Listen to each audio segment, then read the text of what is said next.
네, 즐거운 큐시투웨이 시간입니다. 오늘의 첫 번째 소식 누가 준비했을까요? 네, 제가 준비했는데요. 네. 첫 번째 아이템, 정쟁 한복판에 선 통일부. 이 영상은 공공정보입니다. 이 통일부가 2019년 북한 어민의 북송 사진에 이어서 여제 영상까지 공개하며 여야의 공방이 격화하고 있는 상황인데요. 현 정부와 지난 정부가 귀순 의사의 진정성을 듣고 첨예하게 맞서고 있는 상황에서 이 통일부가 뒤늦게 영상 존재를 확인을 했고 이 영상을 법적 검토를 거쳐서 공개하기로 결정했습니다. 어제 공개된 영상부터 보고 오겠습니다.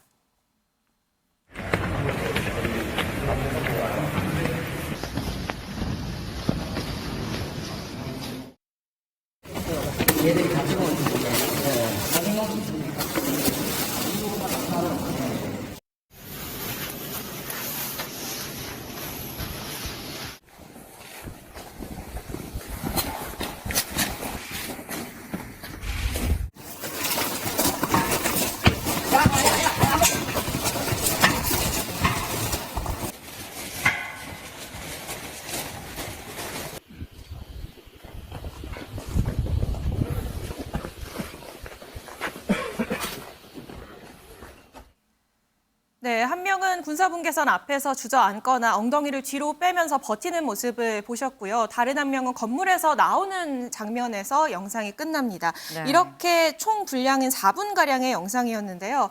당시 이 조치에 대한 강제성 논란과 더불어서 이 영상을 통일부가 공개하는 게 맞냐, 그 적절성 여부에 대해서도 논란인 상황입니다. 일단 당시 직원 한 명이 휴대폰으로 촬영한 뒤 업무용 PC에 옮겨 놓으면서 네. 그 영상을 업무용 PC에서 찾았다고 통일부 관계자는 설명을 했습니다. 지난 7월 15일, 그러니까 사진이 이 언론에 공개될 때쯤 영상의 존재를 파악을 했고 네. 법률 검토 결과 이 영상을 찍은 건 개인이고 통일부 공식 기록물로 관리되진 않았지만 네. 업무 수행 과정에서 촬영된 거고 관련자들이 공유하는 등 공공정보에 준하는 정보로 보는 것이 타당하다라는 결론을 내렸다고 설명을 했습니다. 네, 사실 이 방금 보신 이 북송 영상 저희가 어제 저희 방송 시작하자마자 바로 전해드리긴 했습니다. 그런데 사실 소리가 잘 들리지가 않아서 발소리만 좀 들리고 뭐 일어나 뭐 이런 소리는 사실 잘 들리지 않았었는데 다시 한번 좀 꼼꼼하게 들어보니까 야 일어나라는 얘기도 들렸고요. 좀 옆에서 부축하는 그런 소리까지 지금 들렸던 상황입니다. 지금 뭐 영상으로 보신 이 탈북 북송 어민들 이 사건 결국 논란의 핵심은 이게 인권을 유린한 강제 북송이냐 아니면 응당 돌려보냈어야 할 흉악범의 추방이냐. 사실 이 부분이 지금 가장 쟁점이 되고 있는 사안으로 보이는데 저희 MBN 취재 과정에서 이 다른 탈북 흉악범이 송환이 안 되고 귀순이 인정돼서 현재 이 우리나라에 남아 있다는 사실이 확인이 됐습니다. 이 사실 리포트로 먼저 만나보시죠. 북한 양강도 출신의 유모 씨는 지난 2017년 국내로 입국해 정착했습니다. 하지만 북한 이탈주민 보호센터에서 조사를 받던 중 유 씨가 지난 2010년 한국에 살고 있던 탈북민 여성 A 씨를 납치해 북한으로 되돌려보낸 사실이 뒤늦게 드러났습니다. 유 씨의 귀순은 인정됐지만 MBN 취재 내용을 종합하면 이러한 전력이 문제가 돼 통일부는 유 씨를 비보호 탈북민으로 분류해 정부 지원을 하지 않기로 했습니다. 또 검찰과 경찰이 수사 끝에 재판에 넘겨 지난달 징역형의 집행유예를 선고받았습니다. 법원은 대한민국의 존립과 안전을 위협하고 북송된 자의 인권을 침해한 반인륜적 범죄로 죄질이 가볍지 않다고 꾸짖었습니다. 통계에 따르면 이처럼 북한 이탈 주민 20여 명이 귀순 과정에서 살인 등 중대 범죄를 저지른 사실이 드러나 재판에서 처벌받았습니다. 기순 의사를 밝힌 북한 주민은 우리 국민이다라는 대법원 판례도 다 있습니다. 역대 정권은 그렇기 때문에 아무리 흉악범이라도 강제 추방 안 했거든요. 민주당은 북송 어민이 흉악범이기 때문에 귀순을 받아들이지 않았다고 강조해왔습니다. 귀순 의사만 밝히면 북한에서 어떤 흉악 범죄를 저질러도 다 받아들여야 한단 말입니까? 법조계에서는 헌법상 북한 주민도 대한민국 국민이기 때문에 흉악범이라 할지라도 강제 추방할 법적 근거가 없다는 지적이 나옵니다. MBN 뉴스 민지숙입니다. 네, 지금 이 리포트 내용 결국 이 탈북한 여성을 납치해서 다시 북한으로 돌려보낸 또 다른 탈북 남성. 이 남성은 귀순으로 인정이 됐다라는 내용이 핵심인 것 같습니다. 지금 이 내용 직접 취재한 사회부 민지숙 기자, 저희 지금 스튜디오에 같이 나와 있는데요. 민지숙 기자랑 같이 좀 얘기를 나눠보도록 하겠습니다. 민 기자, 제가 지금 리포트를 보고 이해한 거는 본인도 탈북자예요, 이 남자가. 맞습니다. 본인도 탈북자인데 또 다른 탈북 여성을 납치해서 다시 북한으로 돌려보냈단 말이죠. 같은 탈북자끼리 왜 이런 거예요? 이 북한 양강도 출신 유 씨에 대해서 조금 설명이 필요한데요. 네. 유 씨는 오랜 기간 동안 북한과 중국 접경 지역에서 이 탈북민 송금책 브로커로 활동을 해왔습니다. 아. 그러다가 2009년도에 북한 정보조직에 붙잡혔고 이때 정보원으로 포섭이 된 겁니다. 그래서 그 이듬해에 네. 먼저 남한에 내려와 정착해 살고 있던 탈북민 A 씨를 네. 북한으로 데려와라 이런 지령을 받게 된 겁니다. 이때 유 씨는 A 씨를 중국 장백현으로 유인을 했고요. 네. 차량에 태워서 북한으로 강제 이동시켰다고 합니다. 이 과정에서 운전 기사를 구하고 네. 이 직접 차량을 운전까지 해서 A 씨의 이제 납치 과정을 도운 혐의로 이제 기소된 겁니다. 이게 말 그대로 사람을 납치해서 강제 북송시킨 건데요. 네. 우리나라에서는 이 북한 지령을 받아서 활동을 했으니 네. 국가보안법 위반 혐의로 기소됐습니다. 아. 이렇게 탈북했던 사람이 다시 북한으로 돌아가면 가혹한 처분을 받게 될 가능성이 높은데 그쵸. 그래서 재판부도 이렇게 자유와 인권을 침해한 반인륜적 범죄다 이렇게 징역형을 선고하면서 이야기했습니다. 그렇군요. 지금 반인륜적 범죄를 저질렀다라고 재판부가 얘기를 했습니다만 어쨌거나 그럼에도 불구하고 이 반인륜적 범죄라면서도 결국 북송은 안 되고 지금 남한에 있다는 거 아니에요? 귀순으로 인정이 돼서?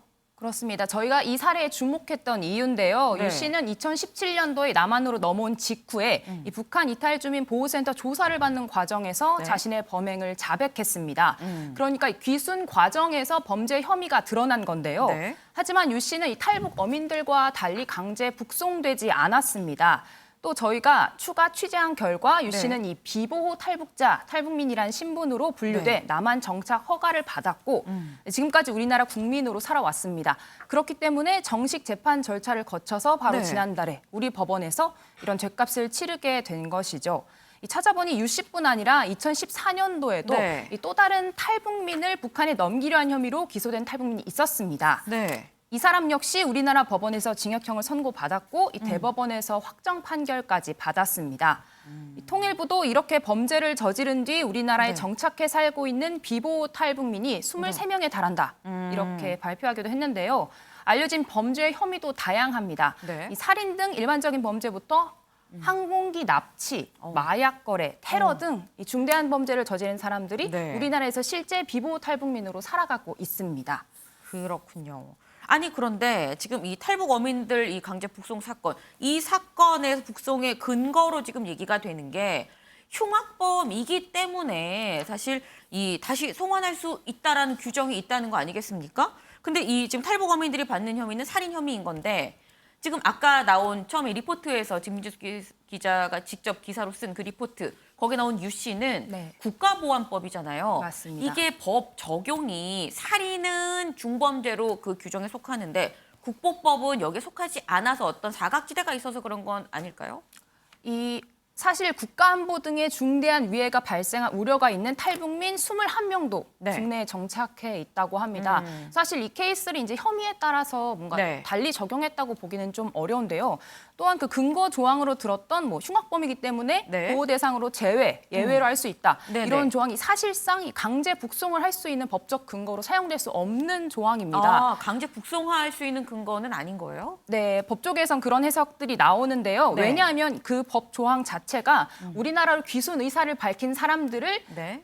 남한으로 정착시키는 대신에 보호 조치를 좀 더 강화할 건지 아니면 어떤 일정 조치는 제한적으로 제공할 것인지 아, 이 정도의 구분을 하기 위해 적용되는 법이지 그러니까 네. 우리나라에 일단 받아들인 이후에 네. 어디까지 지원을 할 것인가를 분류하는 법안이지 우리나라에서 보호를 조금 덜 한다고 해서 북한으로 넘기겠다. 이런 걸 구분하는 법안은 아니라는 겁니다. 아, 네. 아니, 지금 민주숙 기자 얘기를 좀 들어보니까 이 규정 자체가 보호를 안 하기 때문에 고로 북송한다가 아닌 거네요. 그게 아니라 다만 이 본인 귀순 의사가 있다고 한다면 귀순은 뭐 할 수 있대. 탈북민으로서 정부가 할 수 있는 지원을 해줄 것이냐 말 것이냐 정도의 어떤 그 정도의 차이가 있는 것으로 보입니다. 네, 이 사건 직접 취재한 민지숙 기자랑 좀 얘기를 나눠봤습니다. 좀 본론으로 좀 돌아와 볼까요? 이 북송 사건. 지금 김현 기자, 여의도 분위기도 굉장히 좀 시끌시끌해요. 네, 그렇습니다. 일단 국민의힘은 이 사건에 대해서 책임지는 사람이 나와야 된다 이렇게 네. 이야기를 하면서요. 문재인 정부를 향한 어떤 비판 수위를 끌어올리는 모습을 보여주고 있습니다. 특히 권성동 국민의힘 원내대표 같은 경우에는 이 통일부가 어제 공개한 영상을 예로 들면서요. 이보다 정확한 증거가 어딨냐. 네. 특히 이 정상회담을 위해서 탈북 어민을 제물로 바쳤다. 이렇게 굉장히 강력한 표현으로 비판하는 모습을 보였습니다. 권성동 원내대표 이야기 함께 들어보겠습니다. 무릎을 꿇고 주저앉고 뒷걸음을 치는 등 누가 봐도 억지로 끌려가는 기색이 역력했습니다. 정의용 전 안보실장은 탈북 어민들이 애당초 귀순 의사가 없었다고 했지만 새빨간 거짓말이었습니다. 문 정권이 범죄 증거라고 내세웠던 선박의 혈흔 역시 확인되지 않았다는 사실이 드러났습니다. 제대로 된 조사 절차 없이 5일 만에 이들을 사지로 내몰았습니다.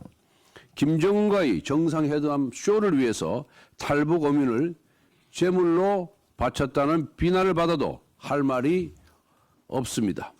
민주당이 끝까지 반인륜 범죄를 옹호한다면 국회 차원에서 자발적인 북송 현장 영상을 확보해 강제 북송 영상과 비교 분석하는 방법도 고려하겠습니다. 네, 하지만 민주당은 이런 공격에 대해서 좀 적극적으로 반발을 하고 있습니다. 특히 문재인 정부에서 국정상황실장 지냈던 이 윤건영 의원 같은 경우에는요. 네. 이 윤석열 정부가 인사, 경제 실패로 지금 지지율이 하락을 하니까 이 상황에서 좀 관심을 돌리고자 책임을 일시적으로 모면하려고 이 사건을 부각시키려 하는 의심이 든다면서요. 여기서 더 가속 페달을 밟으면 낭떠러지로 떨어질 것이다. 네. 이렇게 이야기를 하면서 국민의힘이 어떤 이런 비판에 정치적 배경이 있다. 이렇게 좀 적극적으로 반박하는 모습을 보였습니다. 네, 지금 뭐 여야가 뭐 정쟁이라면 정쟁이고 좀 진실 공방을 벌이고 있는 상황입니다. 그런데 이 진실 공방 중에는 이 뭐 해당 탈북 어민들이 사람 뭐 16명이나 살해한 흉악범인데 이 사람들 이 흉악범인지 아닌지 왜 증거가 될 수 있는 해당 선박 배를 조사하지 않았느냐라는 점도 진실 공방 중에 하나인 것 같아요. 네, 그렇습니다. 일단은 문재인 정부가 이 북송 당시에 밝힌 내용이 네. 이 탈북 어민 2명이 16명을 살해한 흉악범이고 이 선박 안에서 살해한 흔적도 발견이 됐었다. 이렇게 밝혔었거든요. 네. 하지만 지금 이제 다른 이야기들이 지금 나오고 있는 상황인데 네. 지금 어제 같은 경우에 안병길 국민의힘 의원실이 발표한 내용에 따르면요. 이 당시에 농림축산검역본부 직원들이 국정원 직원들과 함께 이 배에 대한 어떤 소독과 검사를 같이 진행을 했는데 네. 이 직원들한테 지금 확인을 해보니까 배 안에 이 사람을 살해할 만한 도구도 없었고 네. 혈흔도 발견하지 못했다. 이런 증언을 들었다고 이렇게 발표를 했습니다. 문재인 정부의 주장과 정반대로 배치되는 주장이 지금 나오고 있는 건데요. 네. 하지만 민주당의 이 윤영찬 의원 같은 경우에는 이 북한 어민들 당시에 이 살해 증거를 없애기 위해서 배 네. 안에 물 세척을 했고 여기에 페인트 칠까지 하면서 이 직원들이 그래서 혈흔을 발견하지 못한 거다. 네. 이렇게 주장을 했습니다. 일단 윤영찬 의원의 이야기도 직접 들어보겠습니다. 당연히 그 연쇄살인을 저지른 탈북 이탈민들이 이분들은 당연히 북한으로 북송되는 걸 싫어하겠죠. 그리고 저항할 수도 있습니다. 그러나 그게 본질은 아니죠. 시의 합동 신문 과정에서도 이미 그게 다 드러나 있고요. 이 살인을 저지른 어부들이 그 물청소로 깨끗하게 선상을 청소를 했고요. 그리고 거기에 페인트 칠까지 했다고 합니다. 그러면은 흔적이 남을 수가 없죠. 어제 대통령이 도어 스태핑에서 이 질문을 받고 법대로 하면 된다 이런 취지의 말씀을 하셨잖아요. 법대로 했으면 좋겠습니다, 정말. 그리고 법대로 했으면 좋겠고요. 이 내용에 대해서 샅샅이 진상을 밝히고 그리고 이 내용이 얼마나 터무니없는 정치적 공세인지에 대해서 좀 드러났으면 좋겠습니다. 네, 배 안을 페인트 칠을 했기 때문에 네. 이 혈흔을 찾을 수 없었던 것이다. 이렇게 주장을 한 건데 네. 하지만 여기 국민의힘 하태경 의원은 이 의견을 다시 한번 반박을 했습니다. 네. 배 안에 페인트 칠을 한 게 아니라 네. 배 겉면에를 페인트 칠을 한 건데 네. 이거를 마치 배 전체를 페인트 칠을 한 것처럼 지금 포장을 하고 있다. 이야기를 하면서 지금 양측이 반박에 재반박을 지금 거듭하고 있는 모습이거든요. 약간의 진실 공방으로 흐르는 모습까지 지금 보여주고 있는 상황입니다. 네, 아니 지금 탈북어민들 배는 없는 상태입니다. 지금 배도 다 뭐 어떻게 보면 북한으로 지금 넘겨준 지금 그런 상황인 건데 이런 상황에서 다시 진실을 지금 규명을 할 수 있을까라는 의문이 들기도 합니다만 어쨌든 지금 할 수 있는 거 그럼 그 당시에 조사가 얼마나 제대로 잘 진행이 됐는지 사실 그거를 좀 알아봐야 될 것 같아요. 이 애매한 상황에서 또 판단을 누가 어떻게 최종적으로 내린 것인지 이 부분에 대해서 결국 이 이목이 쏠릴 수밖에 없을 것 같은데 김영 기자. 네. 그래서인 건지 지금 이 논란이 자꾸 점점 윗선을 향해서 가고 있는 것 같아요. 네, 그렇습니다. 이 한반도 인권과 통일을 위한 변호사 모임이란 단체가 네. 있는데요. 여기서 문재인 전 대통령을 살인죄 등 5개 혐의로 고발을 했습니다. 이 탈북어민 북송 사건과 관련해서 문재인 전 대통령이 고발된 건 이번이 처음인데요. 네. 일단 이 단체 말씀하신 것처럼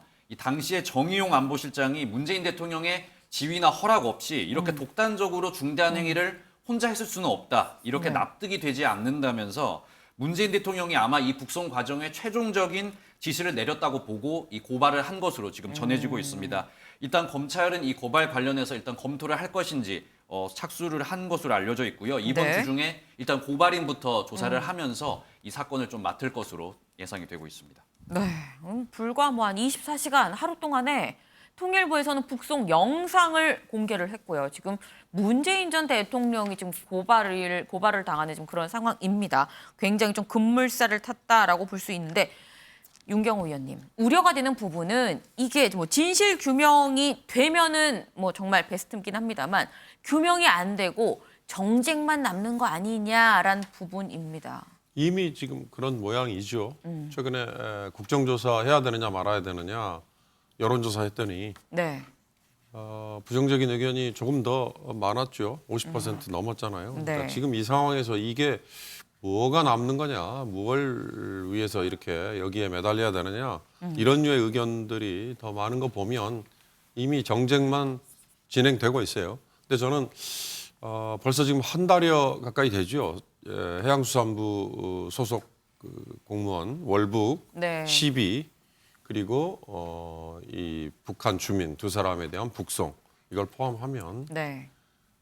이게 이제 문재인 정부의 뭐라고 그럴까 북한을 향한 구애 또 도덕성 인권을 내세웠는데 실제로는 이런 무참한 북한 주민이지만 목숨을 가볍게 처리한 이런 거에 대한 이제 공격이자 비판 이걸 지향 목표로 하겠죠. 지금 국민의힘 쪽은. 근데 저는 국정원이나 통일부의 윗선은 뭐 지금 장관은 정치인으로 갔고요. 국정원장도 이쪽 사람으로 바뀌었죠. 그런데 실무진에서 일했던 분들은 네. 예나 지금이나 아마 똑같이 할 거예요. 네. 그럼 그분들은 이 흔히 말하는 이 사실에 대한 접근, 그러니까 이 16명을 저 두 북한 주민이 살인을 저지른 거를 당시 현장 조사만으로 규명이 된 건지 아니면 지금 우리가 처음부터 얘기했던 SI라고 얘기하는 거 있잖아요. Secret 네. Information.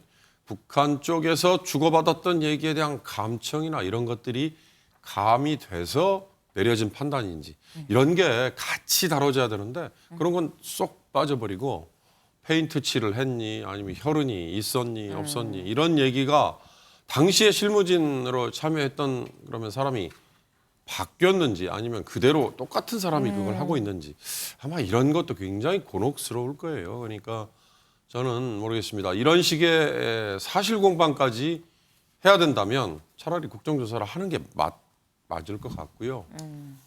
처음부터 어떤 목표를 딱 정해놓고 지금 보니까 한변이라는 단체에서 문재인 전 대통령을 고발해서 검찰이 바로 조사에 착수할지 모르겠습니다. 그러나 그런 식으로 어떤 목표를 정해놓고 하는 거라면 이건 정말 앵커가 처음 지적한 것처럼 정쟁밖에 안 남을 거예요.